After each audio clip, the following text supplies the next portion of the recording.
Welcome to For Every Response, the podcast from Emergency Services Times, sponsored by MSA Safety. In this series, we bring you sessions from the Emergency Services Show and the Emergency Tech Show 2025. In this episode, we hear from Dawn, Poulson, Whelan and Andrew Price, who explore personal lived experience of disability in the ambulance service and policing. They talk about the collaborative work they've done to improve inclusion for staff, for patients and for service users.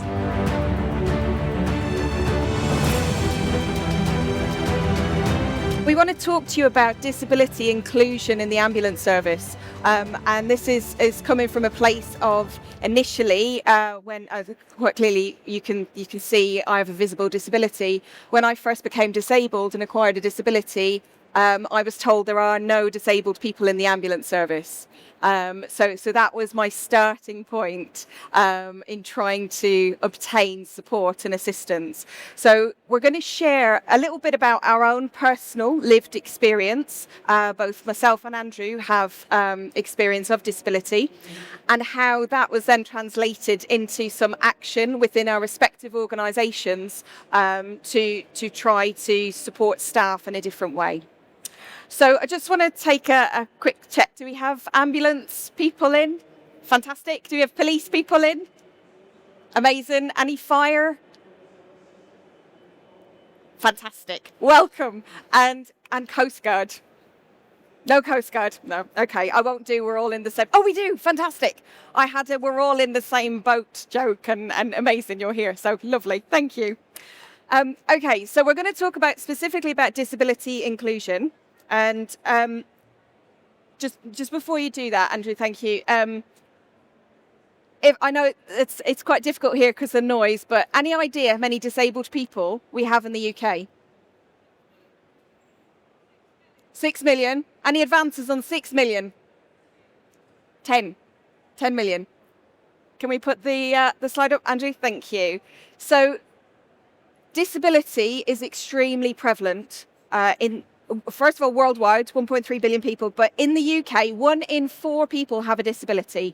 That means we will all have experienced disability in some way, shape or form, either ourselves with our own personal lived experience, or a family, friend, loved one, or a colleague at work. We will have experienced it in some way.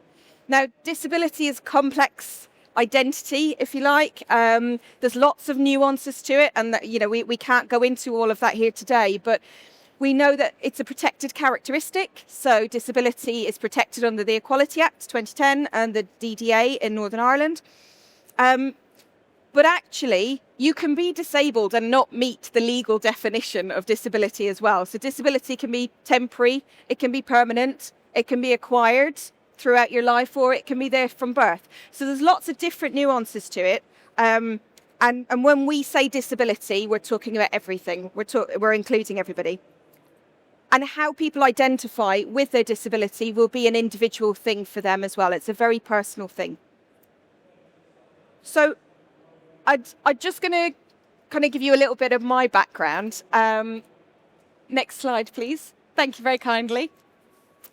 And I wasn't sure how much of detail to go into really, but so I'm originally from Ireland. That's why there's a bit of a funny twang to the accent that people can't quite place.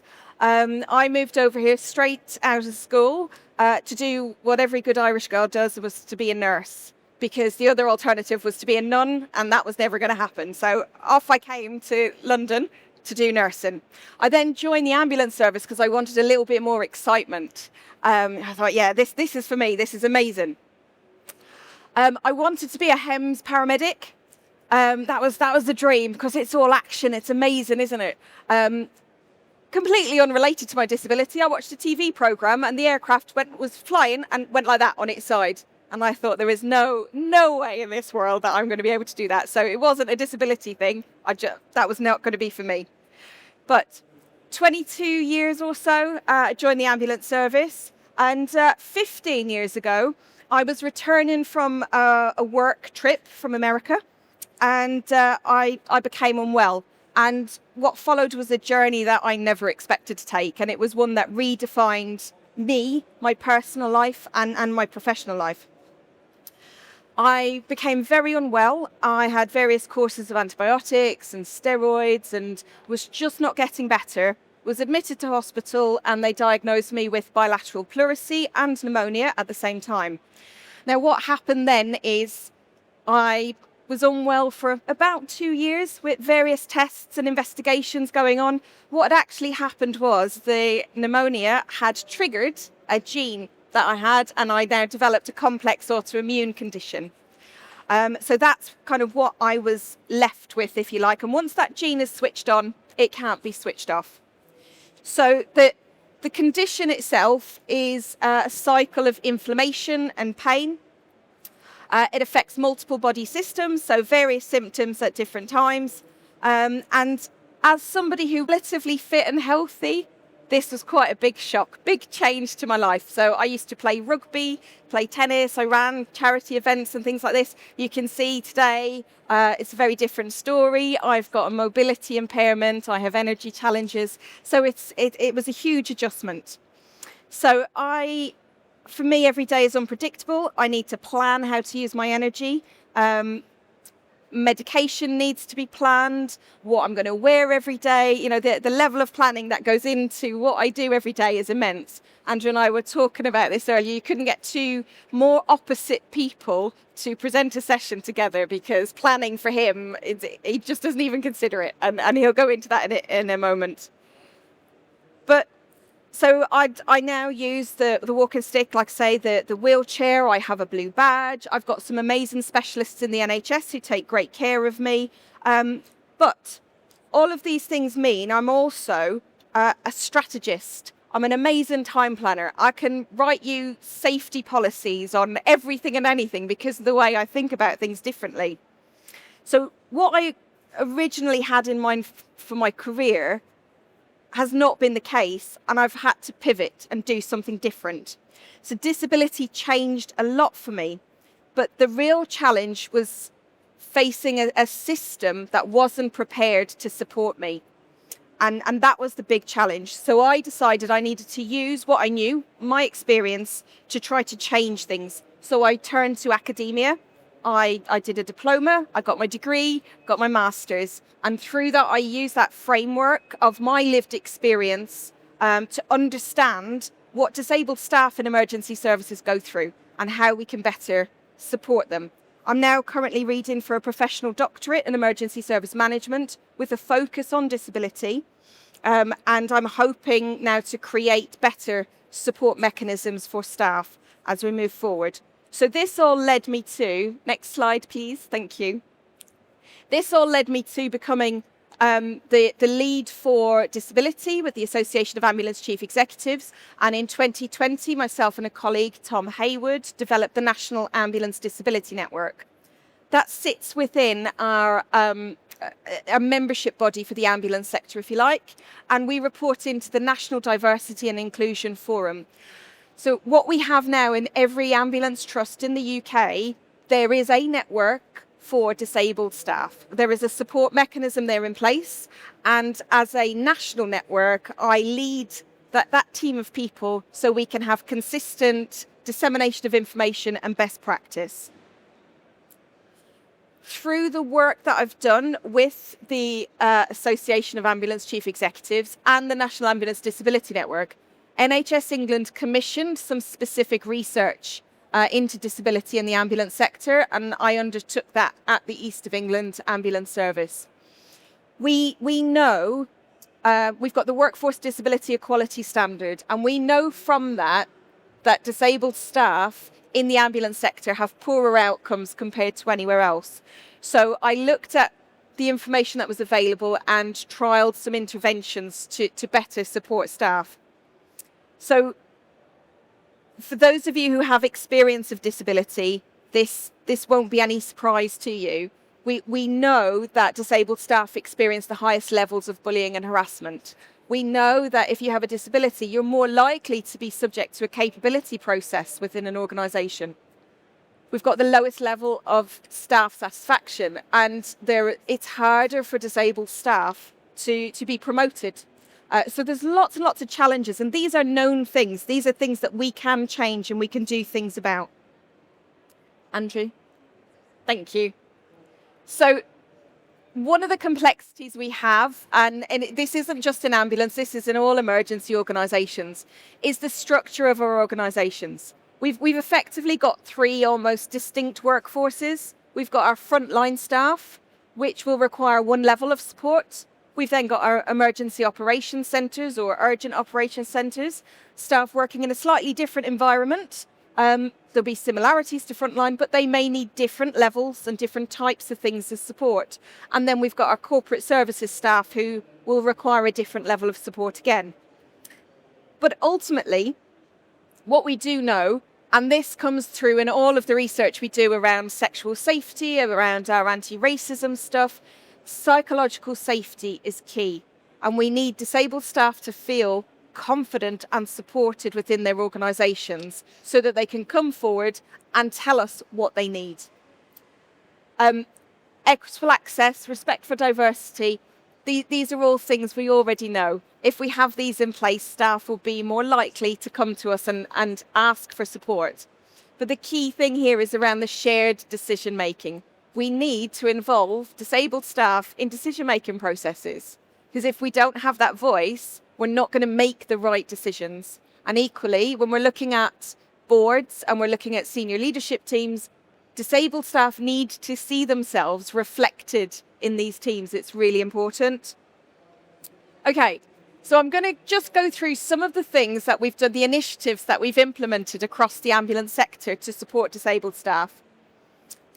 So for the ambulance people in the audience, you'll be familiar with JR Calc. This is commonly referred to as our Bible, if you like.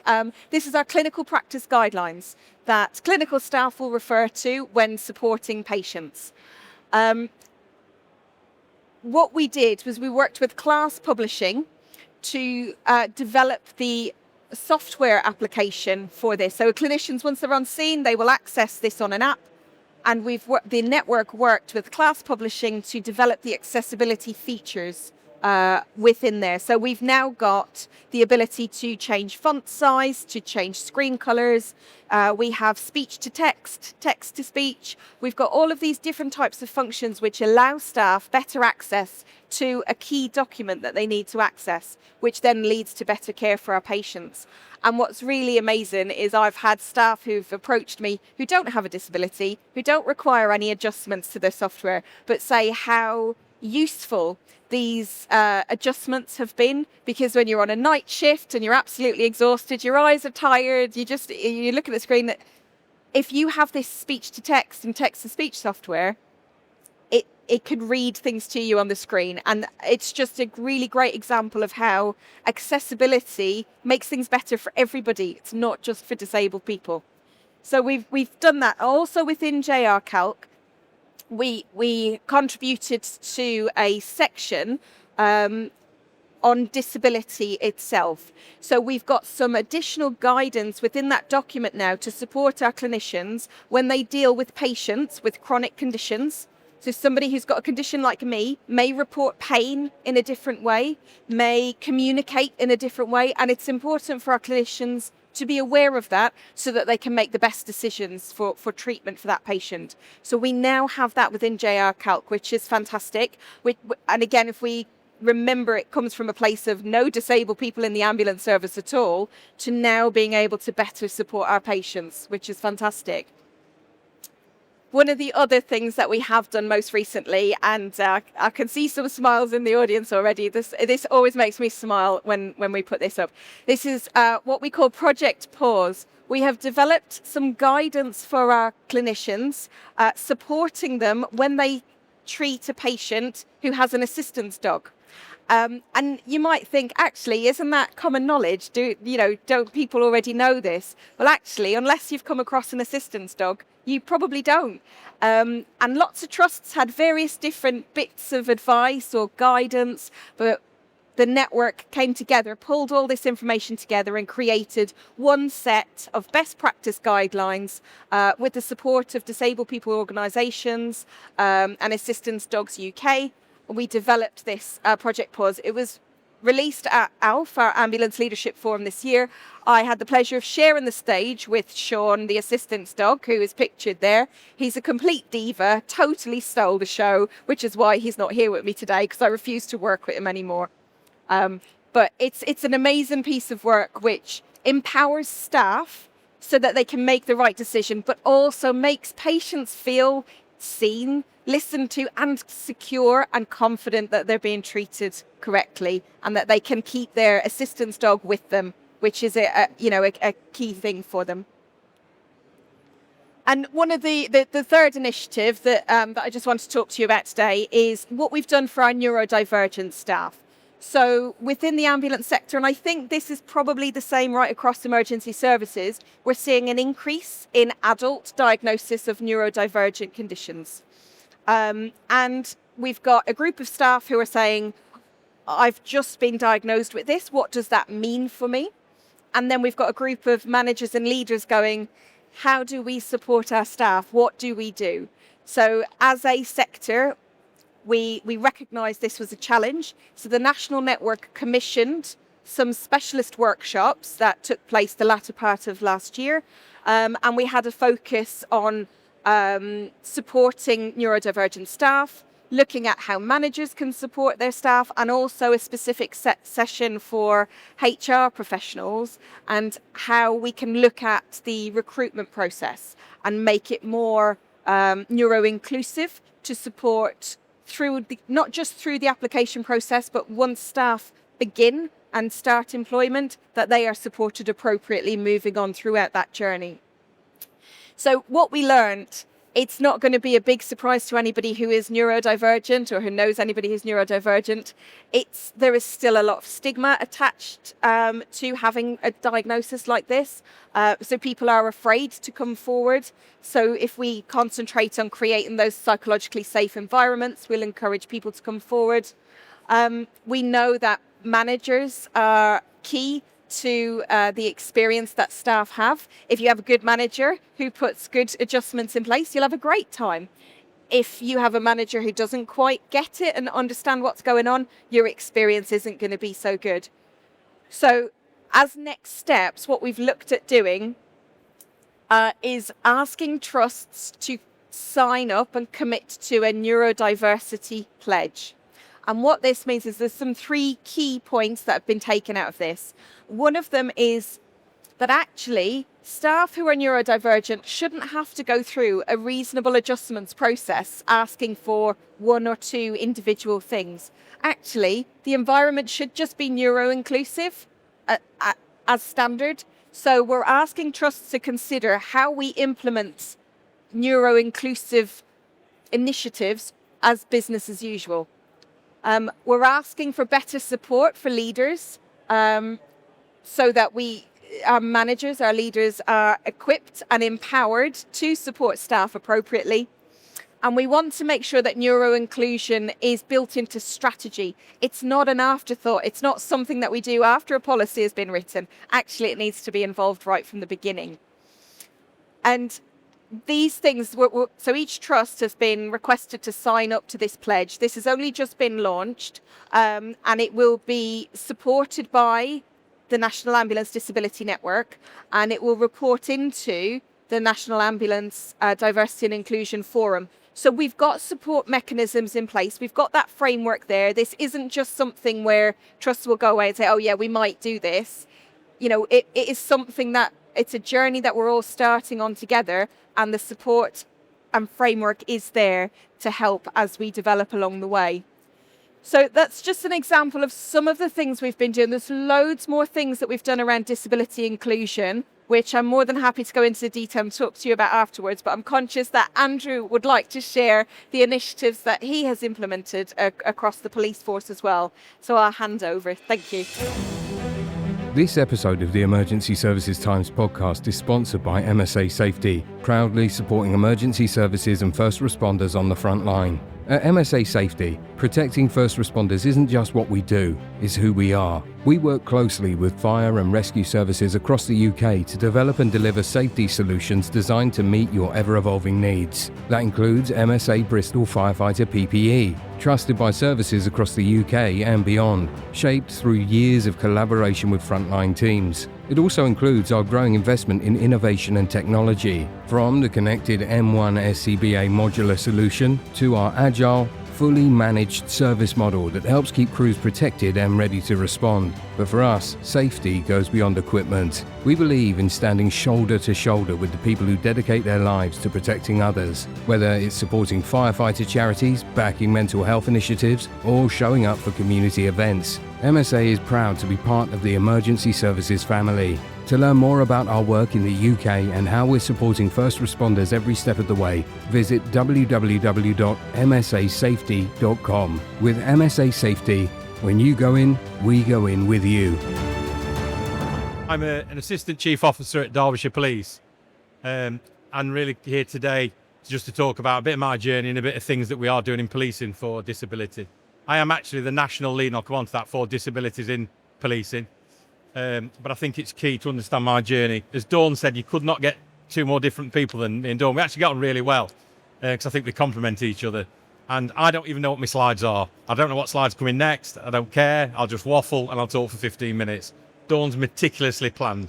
So my clever tip is I surround myself with people like Dawn and my life's a lot better because I can't do that. Just doesn't work for me. And I spent a long time in policing struggling to fit and belong and being called things like weirdo and all sorts of things back in the day of language because I'm probably not what you'd expect from a typical chief officer. I'm not a police officer. I start with that. I'm police staff. My background is forensics. I've done 32 years, but I'm now in charge of all the police staff in Derbyshire. So it's fleet, estates, digital finance, change, digital forensics. So about 2,000 people. They've entrusted me with a budget and I can't even manage my own credit card, but that's Derbyshire's issue. So just a little bit about myself is I started, I got long COVID in the first rounds of COVID and got it fairly bad, to be fair. Kept working, but did struggle. Carrying on, second bout of COVID came, but I also developed whooping cough with it. To the point I was blacking out at work. I'd cough and black out, and they just get used to it because they're used to me now. So I'd be like, leave me, I'm all right. I'll just literally pass out for 3 seconds, and then I'll be back into it. But it got that debilitating at times. Then I got down to that I could only walk around 200 steps, and then I would need to sleep for 4 hours. And on top of the coughing with that, I'd just got this job about 8 months in, so wanting to be keen, wanting to get a good impression, and really, really struggling. I did have, and I'm not saying this because they're my boss, but I did have a fantastic chief who supported me and basically said, we appreciate you trying to come to work, but you perhaps need to do 2 hours a day or 3 hours a day and work from home a considerable amount of time. And you may fall asleep on your sofa, and that's literally what was happening. But what was important for me is how quickly life can lead you down that path. I ended up being at 7 different clinics. So I was at a sleep clinic, a heart clinic, a breathing clinic, a snoring clinic, all linked to long COVID and whooping cough. And I put about 3 or 4 stone on, so that affected all my ailments of breathing and things like that. And it was a real downward trajectory. And what I did notice is doctors had started saying to me at the beginning, oh yeah, you've got long COVID bad. We don't know a lot about it, but 12 to 18 months you'll be back to yourself. About a year in, when it's getting worse, they started saying to me, oh, we're not sure this might be permanent, or we don't know what's happening. So all the scary sort of language and the mood changed, I could tell. I have literally just come through it. I still get a bit of bouts of fatigue, but that might be my age as well. I don't know. It is a difficult balance, but I have come through it. But it did really give me the empathy and make me realise how quickly you can go from coming to work feeling okay to needing a lot of support and help. And how one bit of medicine or one clinic can actually make you need another one to counteract the medicine or the advice you got for the other. The other thing is I took on the national portfolio. When you become a chief officer, they ask you to get a national portfolio. I like people and I like technology, so I was always like, I'll have a bit of people or tech.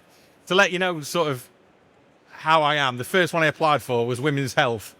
And I got a phone call and said, there's an elephant in the room here. And I said, why is this? If you want support, you want... And it's something that the whole society needs to tackle. Why has it got to be a female? And they quite like that stance, to be fair. I did get beat by a female, but They said, what about disabilities in policing? I said, yeah, I've not got any lived experience. I have got a cousin who's a double leg amputee and contacted meningitis when she was about 21 and quite dramatic effects. So I've witnessed it, but I hadn't personally got any lived experience. So 2 weeks into the portfolio, they said, oh, you've got a conference. Can you go and open this conference? So yeah, I'll talk to anyone, mate. So I walked up, gave my usual waffle and came off. And 7 people that I didn't know came up to me and said, oh, have you took this portfolio because you've got ADHD? And I was like, I ain't got ADHD. What's ADHD? That's not me. Yeah, you have. And I've just Googled it again to remind myself of the adult ADHD symptoms. Trouble focusing, organisation, forgetfulness, hyperactivity, restlessness, impulsivity, interrupting others. It could have been written for me. And it actually, weirdly enough, helped me in my marriage because I looked at all these symptoms and I was able to explain sometimes I'm not just being a dick, I'm just being me and I can't help it. If I ask, say if I've seen a film that I think my wife would love and she watches it and she says, oh, I didn't like that, I have to ask 100 questions why she didn't like it because my brain can't accept that you don't like it. I'm like, why didn't you like it? Because I thought you liked that actor, you like this, you like that, you like that. Where now it helps us because she can just go, I know it's your ADHD, shut up, which is better than just being screamed to shut up. So we sort of come to a middle ground. But in policing, it's been very, very difficult. I've sat in chief officer commands for the last 10 years. And what I would say is if very often I can see chief officers have got a problem and they need to get, say if there's 4 blocks, A, B, 5, A, B, C, D, E, they're trying to get from A to E. And they're talking for 15 minutes and I'm sat there going, I'm sure they must have considered going from A to E straight, but I'm not saying anything because I don't want to embarrass anyone and I probably weren't listening. And it goes on for 10 minutes and then I get a little bit more irritable and I'll say, well, I've thought of just going straight from A to E, and they go, oh, that's why you're here, Andrew, brilliant. What a blue sky thinker. And I'm like, all right, it's me that needs medication, is it? But if you wanted someone to go A, B, C, D, E, I wouldn't be a person. Ring dawn. I would struggle with it. My brain would just go, oh, I'm not. And obviously in my job, I have to do it, and I get that, and I try and do it, but it's not my natural environment. And I think you can see with the presentation styles, the work, that is proper neurodiversity of thought. And policing, ambulance, fire, if you haven't got that diverse of thought, you will fail as a company. It is not all about that neurotypical brain thought. And it's finding the right role. Neurodiverse people, really, really good problem solvers. Give them a problem, they will think differently usually and solve it. So I have a support network that actually I feed problems into them and they love it. Oh, give us these, and they go away and come with the wonderful solutions. So that's just a little bit about me. The last point I would say to what Dawn said is I've prospered and I've had 3 promotions in a year and then I've been left on a shelf for 12 years and then I got promoted again. I've not changed. The only difference is the line manager. So I've had someone who's thought we can use Andrew in this way, he can support us and we can get a lot from him. Or I've had someone who's tried to force me down to go A, B, C, D, E, and it's been a difficult time for me and them. So it is understanding your people and working with them. One thing that we are trying to do in policing, and I know Dawn's working on this, is doing a model of social design for disability. I still feel in policing, certainly where I deal, that people feel they've almost got to beg and scrounge to get reasonable adjustments or to get some noise cancelling headphones or to get some Dragon software for dyslexia and things like that. Where actually it can be helpful to anyone. And I think if you talk about neurodiversity, someone once described it to me as that if you've got 6 buckets of OCD, autism, ADHD and things, everyone's got 1 or 2 balls in them. You will all say to a joke to your partners or whatever and go, you've got OCD, when actually they haven't, but they've got the traits of it. It only becomes that you need to look at it when you've got too many balls in one particular bucket, and that's when you get the support. But actually, the software and the things we can do would help everyone. So don't just think, oh, well, no, I'm going to do this by design and it will help people with dyslexia. Dawn mentioned, the talk to text. That's useful for anyone, helpful for anyone in there. And you can see the slide yourself, but that's the problem for the disabled person. Is it a problem with a disabled person, or is it the environment and society? And the sort of quick analogy I'd use to put that in context, I met Dawn and we'd been speaking on Teams for about 4 times. And Dawn said, oh, I've got something to tell you. And I went, yeah, go on then. And she said, I'm a wheelchair user. You don't know, do you? And I went, no, why would I know? I see that part of her on Teams. And what we laughed at is that there was no disability. We were having a Teams conversation and doing this work together. There was absolutely no disability there whatsoever.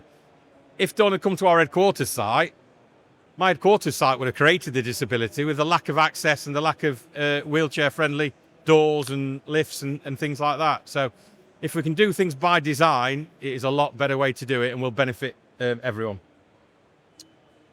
This is just a bit where I was just trying to put in context where the disability portfolio sits. So for those not in policing, we have portfolios. So on the right-hand side are all the portfolios, and disability feeds into the DEI portfolio, which I lead on. But you can see there the other people that they lead on. We all try to work together on that. We too had a pledge. Everyone loves a pledge, don't they, in public sector? But what we were saying to certainly chief officers and organisations is put your money where your mouth is and actually commit that you are going to value. You know, Dawn put a slide at 1 in 4 people, so that's 1 in every household has got some form of disability. And if you go back to Peelian principles of policing, the public is police and police is meant to be the public. So if 1 in 4 has got a disability, we should be supporting that and doing it. So we came in and did some action, and these are our, I'll let them read for yourself, but these are our key things that we're trying to achieve through my portfolio. And what the 2 key things for me are reasonable adjustments and supporting staff and getting people back to work, and language, getting rid of disabled people being in the same sentence as lazy or sick or that. They aren't at all, and you're just not treating them right or valuing them. So it's educating people, getting the language correct. You hear people say, oh, they aren't 100% deployable in policing. What is 100% deployable? Can anyone tell me? Why not look at what we can do? With a reasonable adjustment, they might be 95% deployable. Let's get them on that front line and get them out. But we're too keen to go, reasonable adjustment will warehouse you into a control room or something. So again, it's about valuing people. And we have working groups. So I am lucky enough to have a lead in all those areas that go away and look at the legislation, meet with people. We have a disabled police association led by a president that I work very, very closely with. And one key thing I do find, and again, this isn't to do other groups things, I don't believe in that, but in policing, we've got Police Race Action Plan, he for she, gender, LGBTQ, and all those get a lot of national press and more funding than disability. Disability is the poor relation, and I constantly feel it's my job to bang the disability drum and say, all of those groups do need support and help. And I'm a member of a lot of those other groups, and I believe in them. But we're saying 1 in 4 here, and where does anyone talk about it? I suggest they don't at the right levels. In Derbyshire, we've got the largest deaf community outside of London, and my staff officer does a lot with that. And again, it's just an initiative to show you the things that you can do in a police force, and you can help your communities. So we now, if you phone 999, you can have a BSL translator on your phone. We also have just moved to doing it for non-emergency calls. So any contact with us you can have a BSL signer there. Police officers also have access to it on their mobile devices. So if they stop somebody in the community, they can instantly press a button and get a BSL signer to work with that person as well. So it's just examples of things that we can do that can really benefit communities and policing in there. And then we have our plod officers. So we train people up to a level 6 BSL in Derbyshire. We have about 20 of them in our force. And if we can see an occurrence or an incident has got someone with hard of hearing or difficulties, we can assign that person and send them out so they're aware of the things. And they're really passionate, do a lot of it in their own time, but we fund them to do it. I'm just checking my watch, trying to be organised for you, Dawn. You're all right. We too have a workplace passport, but this arose from people. I don't know what your other public sector environment's like, but in policing, you seem to move every other week. And it's like you move, you get a new line manager, and then you've got to go through the whole pity story again about explaining why you need noise cancelling headphones, why you need this, why you need that. So we've got a workplace passport that follows you around our organisation. And when you get a new line manager or a new team, you can present it to them. They can see the things you've got in place, the support you need and require, without you constantly having to repeat yourself and go through that process as well. So we found that really, really helps the individual and line managers. And then just things we've been working on together with Dawn. So we're trying to get more and more blue light people together because we've worked on things together. You can see there, building projects, making buildings more accessible. We attend each other's conferences and learn from each other. But the more other people from blue light we can get together who are sharing the same issues and difficulties with staff, we can be more powerful. So Dawn and I would throw an open invite to anyone that wants to at the right level to get in touch with us and and work with us on that and share learning that we've done together. We have Fire and Coast Guard friends in the audience, so Exactly. please come talk to us afterwards. We Yep. can link you all up. And do you want to cover the last two? Oh, yeah, I can do. Yeah, some of the other things that we've done following the Disability and Policing Conference last year, we've linked up the staff networks within each of the ambulance trusts with their local police organisation, so that we're sharing that learning. Because like we said earlier, the structure of the organisation, there's almost those three distinct workforces that we talked about, and that's very similar across emergency services. So actually, we've got a lot to share. So if we're doing something and we're investing time and energy in it, we need to share that as best practice. So we've linked up all of those staff networks, which has been a great success. And also we're looking at some, this is just a shameless plug, if I'm honest, for some further research that I'm doing. So there's a colleague in police, Angeli Howard, who's a PhD researcher like myself, and we've put a proposal together to look at further research into neurodivergence in emergency services. Because we've got things like the TRIM assessments, I think most people would know what they are, and actually, are they suitable for a neurodivergent individual? Are we getting the best results when we apply the assessments like that? So that's just an example. So we're looking at developing that research to better understand the neurodivergent workforce across emergency services. So just as Andrew said, that's just an example of some of the things that we're doing together, and we'd love to share that wider. And if there's any of those resources and initiatives that we're doing that we could incorporate and use across different organisations, we'd be more than happy to as well. So just before we go to some questions, if there are any questions, it's just a bit of a takeaway from us, I guess. So the future of emergency services is going to be defined by, how well we respond to diversity and inclusion. Technology, policy, practice, it's changing faster than ever before. And if we don't react and respond to that, people are going to get left behind. So accessibility is not just a tick box compliance. It needs to be part of the fabric of our organisations, part of what we do every single day, not an add-on afterwards. So, and really, as corny as it might sound, the future is sitting here. It's here with us today. If everybody could take away just one thing and commit to doing one thing differently in your organisations, how different will things look in 5 years' time? That we'll lead the services of tomorrow, and they'll be more accessible, more trusted, and just more human at the end of the day. So by 2030, it's likely that 1 in 2, 1 in 3 of our colleagues will have a disability. And what we do in the next 5 years will determine whether those people thrive or whether they leave. And actually, we want people to thrive in our organisations. So if there is a message that we'd ask you to take away today, is that disability inclusion is powerful when it's driven by lived experience. Listen to the people who have that experience. We know what we're talking about. We've got some important things to say. It needs to be driven by that lived experience. Share it across services and embed it into everyday culture. It needs to be part of what we do each and every day. And no matter what your role is within your organisation, inclusion starts with you listening and being empathetic and understanding. And that's just the start of the journey.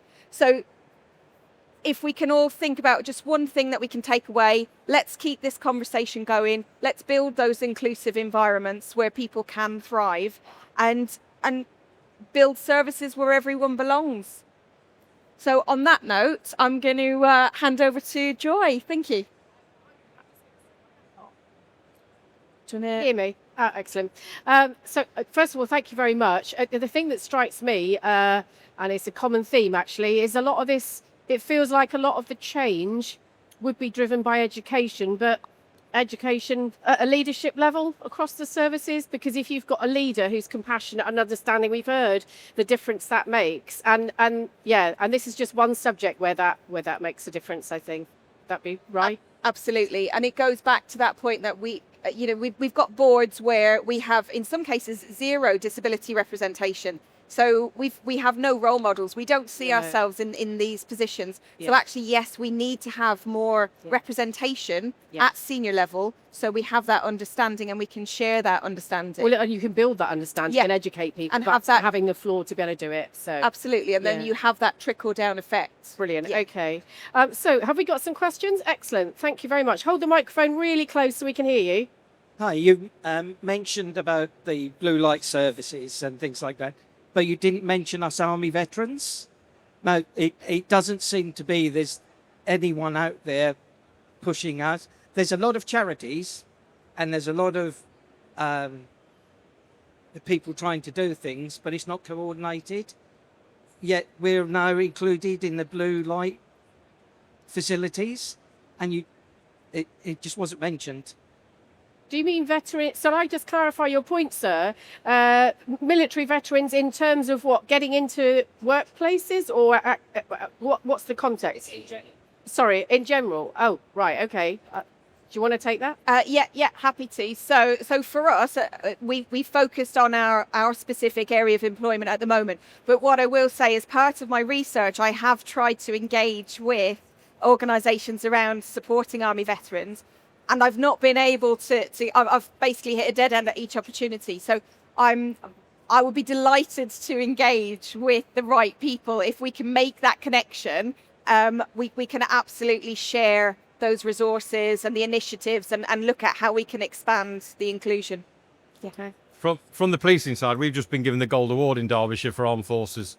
We've got a really strong Armed Forces network that supports our veterans. They've just been out to fly on the Chinook recently in works time and stuff. So we've got there's a real strong link, I think, between the skill set that they can bring into our organisation and how we can fast track that and help them with it. And in fact, our second talk this morning was all about an organisation. I think they've established themselves in Northern Ireland actually originally, but they're reaching into the UK about creating that bridge between people that are ex-service, veterans, ex-military, but also ex-blue light, who come out of a long-term career, or maybe not so long, but then don't know where to start in forming another career as well. So there's another connection there as well. Brilliant. Probably that works. Yeah. Thank you both very much. I'm not actually in the blue light service. Part of it is because I was born deaf, and it was always told growing up, don't even bother talking to the blue lights, you're not going to have a place for you. Just hold it slightly closer. Are you closer? Is that better? Oh, that's that's sorry. better. So I'm actually born deaf, so one of the reasons I'm not part of the blue light services is because it was always told, don't even bother talking to us, there's no place for you. I now work in the education sector, looking at what we can do to encourage inclusive leadership in these certain areas. And you both mentioned, that Joy pointed out, the importance of just having a good manager rather than good policies. Yeah. What would you say are the key skills gaps in those managers who aren't delivering that kind of support? And what training specifically would they need to address some of those pain points in your sectors? Yeah. Great question. So there is a lot of training that is required, and I agree with you. We're certainly doing, we've got an external company and delivering neurodiversity training to all our line managers in our police force. But I'd say in realism, the difficulty we face is that's against a programme of mandatory training, like taser training and stuff like that. And I feel I'm always competing against that, and I'm never going to win. So I come in and say, can I have some, we've just done some autism training. So if for example, if you went as a police officer to engage with an autistic person, you would have a really different experience if you understood what autism was. Shouting, I've got a taser, and shouting at them is only going to lead to a catastrophe. Understanding where they're coming from. So it's just that, like you say, that learning and educating of how to deal with that situation. So I do feel that it is becoming, it's part of when you join, it's part of all our leadership courses that we do, neurodiversity and some disability training. But I would say a lot more to do, and the competing demands make it ever extremely difficult. It was kind of a follow-up question to that, because you mentioned about sort of supporting people with disabilities in operational policing. Yep. And I was wondering if that has actually got to the point where it's physical disabilities, or whether you're still just talking about sort of neurodiversity and stuff, because I think that's really the sort of the next step, actually accepting that people with physical diversity can actually go out and do operational policing on the front line. Yeah, no, I completely agree. And the temptation is because sort of in my neurodiversity group, I don't put them down, but I say, you're the new sexy thing on the block. And actually, there's other disabilities that we need to factor and consider. So in policing, there's the frontline issue. So we have training that we have to be able to complete. But actually, with reasonable adjustments, people can do that with disabilities, and that's fine. For example, we have people with stoma bags and stuff like that, but you can get special protective uniform that means they can do frontline and operational. So there's a lot you can do. And what I would say in policing, and I'm sure Dawn would say the same, it's such a vast array as an organisation that it's not all frontline. In Derbyshire, we've got nearly 4,000 employees, 2,100 are frontline. The rest are cyber engineers to digital forensic people. So whatever disability, whether it be neurodisability or traditional, there is something that will be a fit for you that you will love and prosper in.